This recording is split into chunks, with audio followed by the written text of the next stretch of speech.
Страна на бугарската војска се убиени 103 поречани. Можеби една од темите од нашата историја која малку е позната за јавноста. Денес, после скоро 100 години, нивните коски лежат расфрлени во подрумот на една мала црква кај селото Манастирец.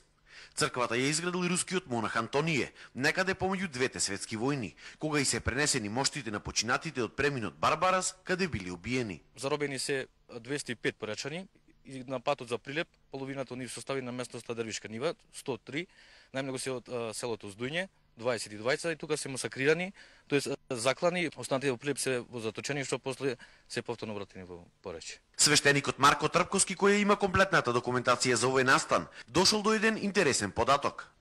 Еден од бугарските војници рекол дека јас не сакам да колам и преминал од страната на поречаните и тоа е 103-та жртва заклана на овој ден. Посмртните останки денес е нем сведок за ова злосторство.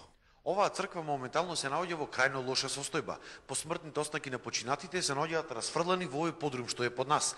Војни на општината планира комплетно да го реновира ова место, кое што би станало достојно спомен обележје на овој трагичен настан.